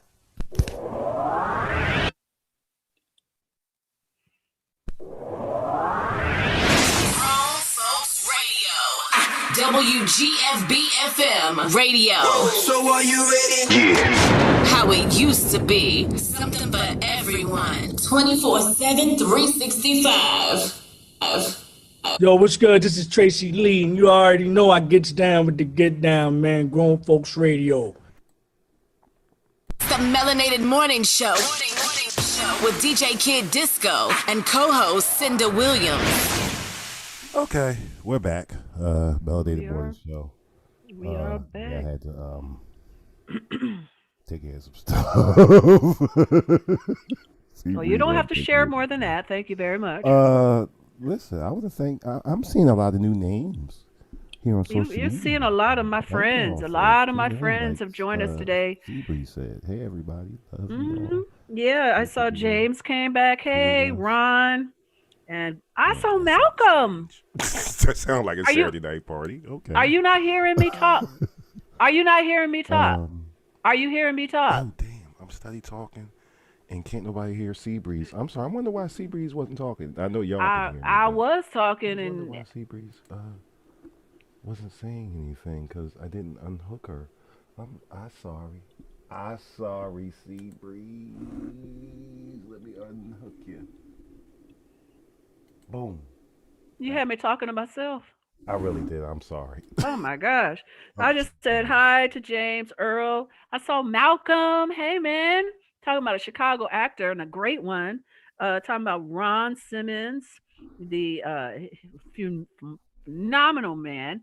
Done so many things, bodybuilder, musician, so many things. Margaret, my cuz, Sticks, Stephen Sticks Josie. We're gonna have him on the show next year on the podcast and the show. He's amazing filmmaker and musician, producer. He's done all kind of wonderful things, and so I don't see everybody. And then I saw Gerald. Oh my gosh, hi Gerald. How are you, man? I hope you are well. I hope your son, your family's well. Um, yeah, everybody that's joined us for the first time today, please come back. Um, Melanated Morning Show is here Monday through Friday, Monday through Thursday. From is it? It is on Fridays too now. Okay, Monday through Friday from 10 to 12 always. Okay, from 10 to 12, y'all got to be here. I am on here on Mondays and Wednesdays, and Philly Beauty is on here. Is it Tuesdays and Thursdays? Tuesday, Thursdays, and Fridays. And Fridays. Wow.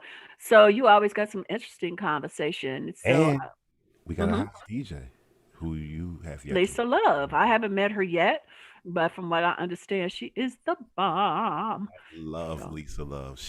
That is my Bookie Bear right there. So, and the cool thing about it is if you can't listen to it live, you can always go back and listen to it later. So also I wanted to tell you guys, and I sent this message to some folks, and I haven't even seen it yet, so I hope I'm not going to be embarrassed by telling you about this. But my brother Evan L. Lee put out a virtual Christmas concert. I'm singing in it, and my daughter, yay, my daughter Sophia does a monologue. My niece Corinne does a beautiful song. My partner sings. His mama, his aunts. It's a family affair. His brother Mike. We're all doing our thing. Evan is phenomenal. He's so talented. So check out. It's called Jesus is the Reason for the Season virtual Christmas concert. I will send it to everybody that I can, but check out my page and check it out. It's a lot of talented people on there. That part. So I want to play something real quick as far as the PPC radio podcast goes. Just gonna play a little bit. See if you guys can hear this.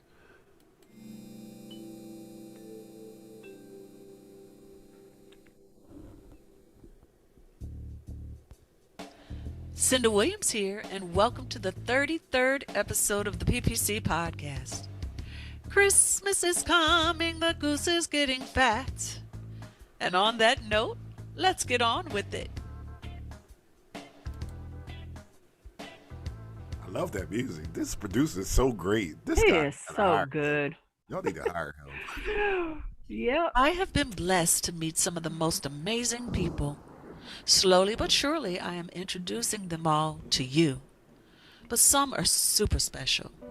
And I met them in the most unlikely of places because I was ready and open to making new friends. I attracted them into my life. Well, today's guest is one of those friends. I met Dr. William E. Smith on MySpace about 15 years ago.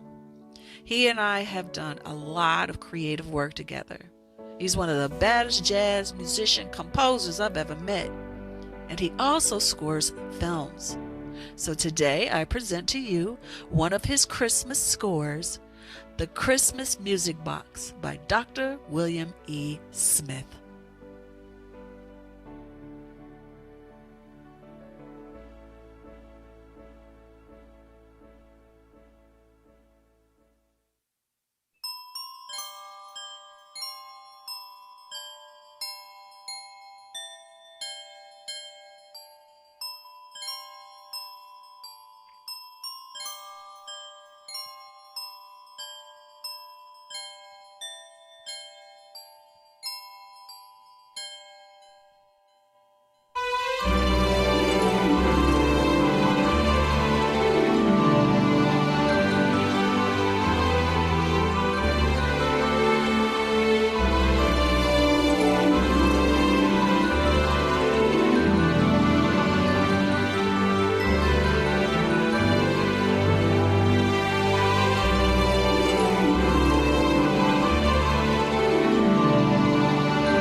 Okay, that was Dr. William Smith, and hmm That was the beginning of my podcast from last week. Uh, unfortunately, folks, I can't play the whole thing because Facebook is really, yeah, even though that was an original song by Dr. William E. Smith and we had permission to play it, they still, um, Facebook won't allow it. So yeah. I can't, that's why I can't share my podcast very often because there will be music and Facebook won't allow that. So check out the PPC podcast. I will be dropping a podcast this Friday on Christmas Day. And I'm very excited about it. And DJ Kid Disco is my producer, phenomenal producer, and he creates the most awesome beats. And DJ Larry Legend, Sakin Beats, and Shane Stokes also are contributors to the podcast. So if you haven't heard it, please don't be frightened and think it's going to be 2 hours of me talking. It isn't. It really isn't. When it's just when I do a solo, it's usually like 15 minutes or less. Right. And when there's a guest, the very longest one actually was last week's because it was 30 minutes because we had two songs. So it was like 10 minutes of music and 10 minutes of talking. So it's not long. You could do it while you're washing the dishes or taking a walk or washing clothes, cleaning up, just like you can throw on the radio. I think you would be fed by it. So I hope you tune in. Now, let me tell you why I played it, Seabreeze. What was that? That topic opening up went right along with what we were just talking about. And as we were talking about it, you know me, my creative wheels are always in 30 directions at once. So it ran across. I'm like, damn, this sounds like what. And I said, I need to play that. I believe that. I believe that. Okay, when I was a kid, I grew up with hardly any friends. I just didn't have that many, and especially when I moved to Muncie, Indiana. I was a newcomer, 14 years old. My church had fallen apart. My parents were getting a divorce. My grandparents were getting a divorce. All my aunts and uncles were getting a divorce. Everything was falling apart. But as I grew older, I realized that if I want friends, I just got to talk to God about it. I just got to say, God, I'm ready for some friends, or I'm ready for a teacher, or I'm ready for this, that, and the other. Whatever it is you're ready for, if you talk to God about it and think about it, not I don't have it and I don't have any friends. I don't know the opposite. I would like to have some friends. What would that look like? What would that feel like? What would that smell like? What would that taste like? What would they look like? Well, think about that in a positive way. Usually they come to you. Facts. That part. Facts. Definite facts. We're gonna go back to the news just for a quick minute because I forgot to talk about. There is a new virus. There is a new vaccine. The Moderna version has been put out, and they said the United States government has bought another 1 million doses. So they're, boom. But there's also a third one that's on its way to be putting on the market. I gotta be real with you about something. I'm not saying don't take it. I'm not saying do take it. As radio hosts, I think it's our responsibility. I think on this one, it's our responsibility to ride the fence, like you were saying. We don't know as radio personalities, we don't know all the details. We can do research, which I do, you do, but we're not in the laboratories. So I'm going to say this. Rather than put out conspiracy theories, and my people, I get it. I still feel the pain myself from the whole Tuskegee Institute, Tuskegee experiment. So I get it. I really do. But rather than listen to other conspiracy theories or to build, just do some more research. If you're not sure, take some time because it's going to be a minute before the average Joe can, Jane and Joe. It's probably June. Yeah. So you got time to do some research. Just all I ask is this, people. educate yourselves before you try to miseducate others. Because I've heard some crazy ass theories in the last few days. I'm like, you ever talk? Excuse me. You ever talk to somebody and you just be sitting there with this look on your face, like you got that WTF stamped across your head as they're talking, like, what? Yeah, like I said, there's so much fear. It comes down to fear, and it comes down to some people taking advantage of fear. And I I have some of it. I have some fear. I mean, I'm not running out. I'm not in that category to get the vaccine now anyway. I don't work in a grocery store. I'm not a nurse. I'm not even over 75. So I'm not getting it anyway, but I have some fear about what are the side effects, why what is this gonna do? Um, but at the same time, I'm not gonna believe every thing that I read on either side. I'm gonna look for the consistency in all of it. What are consistencies? Right. And make some decisions based on that education instead of Right. saying, well, they said, you And know. thing, Shelly, myself, Monica, Monty. Hey, Monty on the scene. She's tuned in early. I forgot to shout her out. Mm. We did this show, a political show. It was pretty much the millennials against the old farts, as I call it.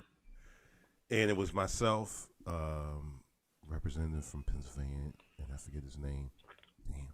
And a lawyer, Danielle Patterson. We were the old farts, and you had a couple of younger guys, Juan and Rockstar P. And what troubled us all was that though the millennials are doing a great job, you guys are showing up. You really are doing, in my opinion, it's not as much as our parents did in the '60s. I give y'all that, but I hear a lot of sound bites as your go-to information, and you can't go off of sound bites. Oh, well, Joe Biden's been in for 47 years, and Joe Biden did this. You're reading sound bites. Don't do sound bites, people. YouTube is not your go-to for information. Because just like somebody could put something up on YouTube, any crackpot can get on YouTube and just say, this is what my belief is. Mm. And you have to understand the difference between fact versus belief. But unfortunately, this world, this country, especially this country, I would say is 75% belief and 25% actual fact. And 14.5% of that 25% is someone arguing about a fact. Mm-hmm. They don't go together. It doesn't work. You have to make your own decision. It's just like, as a journalist or as a radio personality, whatever, you don't just go to CNN and like, oh, hey, I saw it on CNN, I'm going to report it. No. Me personally, I go to CNN, I see something. Okay, let me go to MSNBC, let me go to Fox, let me go to Politico, let me go everywhere that I can and get all these, MSNBC, get all these different opinions. And then Yeah, you pick and choose. You pick out the consistencies from all of them, and there might be some truth there. But you can't just listen to one. Like, I can't just listen to CNN. I love CNN. I'm team CNN. That's my goal. I will be on CNN one day. Yes, I'm putting it in the atmosphere. I will be a political commentator on CNN because, God damn it, I'm good. But anyway, but I don't just watch CNN. I watch Fox because I want to hear what the other side has to say. It's hilarious, but I do watch. Fox is funny. That's all. Fox News is funny. Like, y'all can't be this blind. And then you have the middle ground, like CNBC, MSNBC. The middle. I don't know that MSNBC is middle ground. Maybe CBS is middle ground, or ABC is middle ground. Yes, yeah. Yeah, they try to do more reporting than proselytizing or giving opinions. They try to just report on the facts as they know them. Yeah, you're right. They do the facts that keep it moving. It's the cable. the cable stations that Mm-hmm. opinionated, and it depends on what opinion you resonate with. That is very, very true. And they Yeah, talk. so wrapping that up, just do your own research and don't just go to one source. Go to multiple sources. We're at 5 till noon. I know what she said. So That was my point. I was trying to get across. What she said. yeah, we're 5 till noon. So, the last 5 minutes, I think we should talk a little tiny bit about what's happening for Christmas for people. I We won't be getting together. Are you and Crystal getting together tomorrow? Yeah, we're going to do a little something. We're going to play some Christmas tunes. Okay, so tomorrow tune in again for Melanated Morning Show from 10 to 12 with Crystal. But Mhm. but What? if you're not busy, you can pop in because we're not doing a whole. It's going to be more music. I'm not sure. Tomorrow is when we celebrate. We as a family, so Yeah. I got to cook and stuff. Yeah. So I might tune in. I might listen in. I don't know. Well, that's I'll why. I got the link. So if I can, I will. That's why But Philly's not going to be on the whole show because she's got some cooking and stuff to do.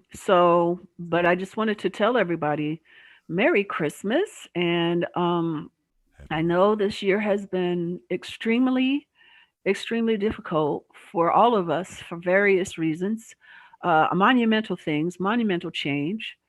But please remember, if you're still here, even if you've lost, like I have, I've lost friends and family. I lost my daddy. My mom's not sure how long she's going to be with us, but I still try to focus on what I'm grateful for.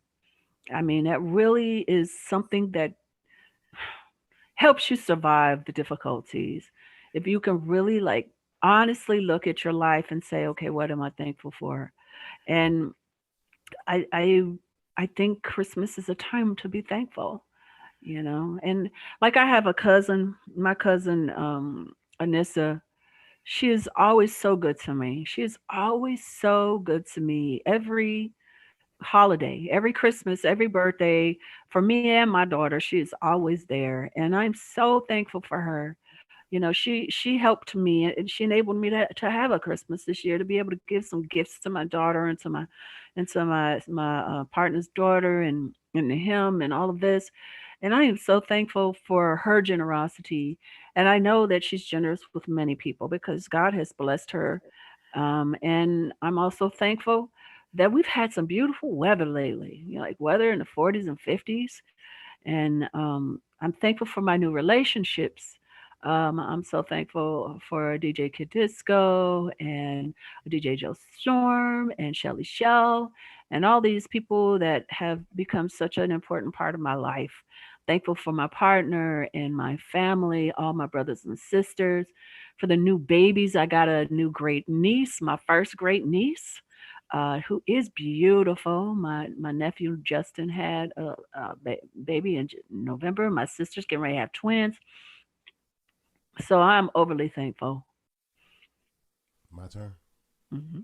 I'm just say all y'all because y'all know I smoke that shit sometimes, so I don't remember my own damn name sometimes. So I'm just thankful for all y'all folks that's came into my. I'm keeping it, but I'm not supposed to be real. I'm just keeping. I smoke that backyard boogie. I forget my name sometimes, But also, people like Shelly Shell, Cinda, Joe Storm, my new co-host. Thank you, Crystal. You have really brought this show to what Cinda and I was trying to. Because in all actuality, Cinda and I pretty much started this together, pretty much. And we had a vision, and we were saying we need somebody else, but Cinda's working. We need somebody else. Boom. God sent Philly Beauty. So thank you for you, too. Don't think that you're not a part of the family, Philly, because you are. We Olive Branch. Am I saying that right? So, like I said, tomorrow, Philly and I, we're going on the air, but it's going to be more music based than talk. Yeah. So we'll probably only go live on Facebook for maybe half hour, 45 minutes. Talk about the news and what she's cooking up in the kitchen and wish everybody a Merry Christmas. Have a Merry Christmas. Saturday, guys, 2 o'clock Eastern Standard Time. It's the fourth Saturday of the month, so you know what that means. Single on Saturday night. Saturday night. I'm not going to give away what the topic is. I already know what it is, but it's a doozy. Yeah, it belongs on grown folks. Keyword, grown folks radio. But it's going to be a really good show. Sunday again is Monty on the scene. We apologized last week. She had a good reason why she didn't do it last week, because they did the toy drive last week and they gave out a lot of toys to a lot of needy families. So shout out to Shelly and Monica. And then Sunday night at 8 o'clock, time for Old School Sunday with myself from 8 to 12, and then from 8 to 10, and then from 10 to 12 is my man, Old Man. And then we get back to Monday. And that means I will be back with the Melanated Morning Show and that lady. I'll be back. So Merry Christmas, everyone. Love you all. Love you all. And thanks for joining us. And don't come back. Yeah. And don't forget, next Thursday night, 10 p.m., right here on Facebook, YouTube, the Grown Folks radio station, we will be having a New Year's Eve celebration because it's COVID. You can't go out. So those of y'all that are very, very, your ears get hurt by bad English, bad words. I'm going to say some bad words, so cover your ears. In the words of Samuel L. Jackson, it's called the Stay the Fuck in the House party. No, he has a whole thing where he reads a book and it says, and the name of the book is Stay the Fuck in the House. That's what he said. I love Samuel. That's what he calls it. That's what it's called. I'm just repeating the name of it. But anyway, yeah. So that will be Wednesday night. All of us will be here. Shelly Shaw, Joe Storm, me, Lisa, Philly. I heard this pretty lady's going to sing. I forget what her name is. Some lady. I don't know. Some little pretty. She has a lot of names. I heard one of them is Seabreeze. Some old fair-skinned woman. I don't know. I don't know this woman. But anyway, no. Y'all have a safe and Merry Christmas. If you can, stay the F in the house. If you have to go out, be safe. And listen, I'm going to say this. If you have siblings or if you have parents that are still living or grandparents or whoever raised you, do me a favor, go kiss them. And just let them know that you love them. And yeah, because I'd give anything to be able to kiss Mommy again. Mommy, I love you. Sleep well. That's Merry Christmas. That's a wrap. And that part.